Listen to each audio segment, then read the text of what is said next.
Welcome everybody back to Friar Talk. Xander Bogaerts has just signed with the San Diego Padres. Of course, it's about 15 minutes after our stream. We're talking about all these hypotheticals, and then boom, the Padres drop it. Their big sign, we've seen that they struck out and missed with Trey Turner, with Aaron Judge, or I guess Arson Judge, according to Twitter. And they ended up getting Xander Bogaerts. He had been linked to them heavily for quite some time. There's a lot of kind of questions are like, okay, the Padres are just kind of getting linked to everyone. Are they actually really in on some of these guys? Yes, they are. They signed Xander Bogaerts to a 11-year, $280 million contract. He's going to be 41 years old. That's kind of the downside with this deal. He's going to be old when the deal ends. However, the upside of the deal is that he's only making 25 million AAV. That's a lot less than he was kind of expected from an AAV standpoint. We still have to wait and see when the opt-outs are in this deal, if there are any opt-outs in this deal. So there's a lot to unpack with what the deal actually looks like. So right now, all we know is 11 years, 280 million. That's going to come out to just over 25 mil a year. But Chase, the fit for the Padres, how do you feel about this Xander Bogaerts signing? I mean, it's great. I mean, you get another huge bat. He's been considered one of the game's purest hitters throughout the league.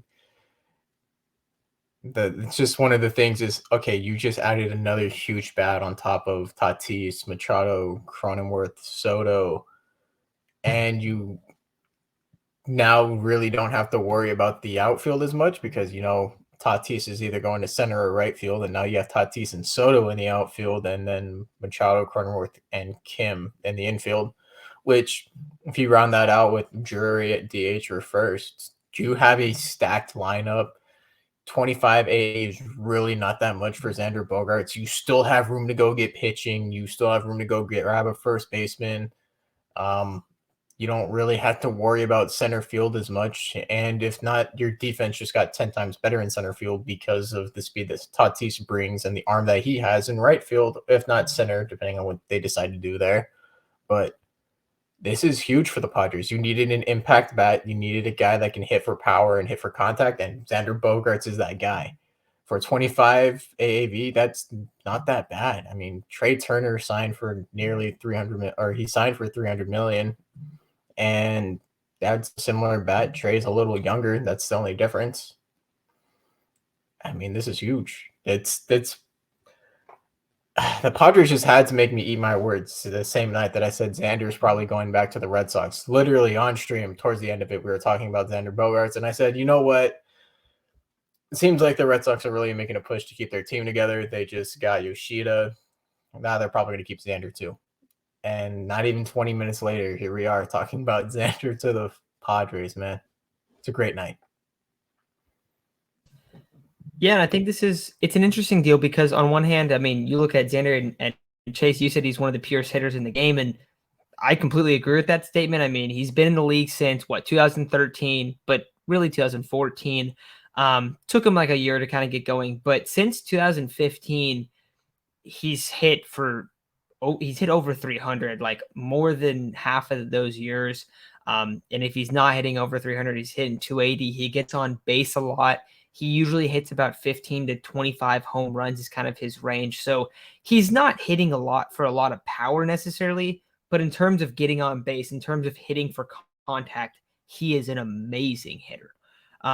Defensively, he kind of gets talked about like he's not a very good defensive player, but he's actually pretty damn good at short. I am going to expect him to play shortstop for the Padres. I know there's kind of been a lot of questions on, is he going to play shortstop? Is he going to play second? Do you want to move Kim from shortstop? Kim was so great last year at short. Kim can kick over to second. You can put Bogaerts at short, and then you can kick Crone over to first. So that's what I'm expecting to happen. I do think it's a little bit weird just because you look at the Padres and you go, hey, don't they have like 5 shortstops and their number one prospects is shortstop, and it seems like they only target shortstops. Yeah, that's kind of what they do. And so I didn't like the idea of adding Trey Turner. I'll be honest, I just don't really like Trey Turner. But also, if you look at it kind of as a comparison, Bogaerts to Turner really viewed as a better player. However, Bogaerts is a better hitter, and Turner's going to lose a lot of value once he starts losing his speed when he gets older. So Is Bogaerts going to be as good defensively down the stretch? Probably not. But Bogaerts is probably more likely to be a better hitter over that contract. So that's where I think it's a little bit different. Also, he's making less money, not by a lot. I mean, Bogaerts is still making quite a bit of money, but 25 AAV isn't too bad. But Xander Bogaerts, it's weird because he always gets talked about as a guy that's like not that good in terms of playing short. And last year he was 88 percentile and outs above average. So he's still a good fielder. The Padres defense on the infield is going to be ridiculous. And one other thing I'll add before I go back to you, Chase, kind of seems like Tatis to the outfield is almost all but kind of official at this point with this signing. Unless you trade Cronenworth or Kim, which I don't really think you're going to do at this point. So all of a sudden the Padres needs just changed a lot. You're moving Fernando to the outfield. He's probably going to play right. You're probably going to move Soto to left. You're probably going to have Xander at short. Kim at second, Cron at first. So what do you need? You need one more DH right now in terms of the lineup, and you need to go get a starter. I think this makes Jackson Murr a little bit more expendable now as well. So maybe you see him headline in a big time trade for a starter. Maybe maybe Bieber. I mean, we've talked about a lot of guys. There's many guys, and we'll have to end up getting a video out on that probably later this week. On some potential guys that the Padres could trade for, because they're probably gonna sign Senga or Rodon at this point. But Xander Bogaerts, huge addition, fantastic hitter. Chase, where do you think he's gonna play? I think he's gonna play short. If anything, I think it makes Kim more expendable, not necessarily Merrill. I think they're really excited about Merrill and the tools that he's shown so far. I think it's just after another 2 years, Merrill's just going to replace Kim, and Kim's going to either resign for a cheaper deal. I don't know necessarily what they plan on doing because he's got to pay Cronenworth. But you're either a first base away or you're a DH away from having your lineup in full. I mean, everything just sort of files out. I know Tatis is probably going to be playing a lot of DH at the beginning of the series or beginning of the season. There's that. I think you do need to add one outfield depth just to start off the year because Tatis will be suspended. So you'll basically need either right or left fielder for the first 20 games or just kind of a platoon guy just so that, Tatis is going to be suspended the first 20 so games. He's going to take another 20 or so games to probably get back to full health, get back to game speed and everything, and just take more reps in the outfield. Well, guess what? Tatis can DH during that time, and then he can work on his fielding as the season progresses, and then he can start playing more and more outfield. And so I still think you do need a pretty solid outfielder. I wouldn't say like you need to go get Benintendi or anything, but Kim the second, Cronenworth the first. I think Brandon Drury would probably fit that role really well because guess what? He also plays DH. He can play left field. You only need him to play left field for 30 to 40 games, and then he can DH the rest, and Tatis can go to right. Sounds fine by me.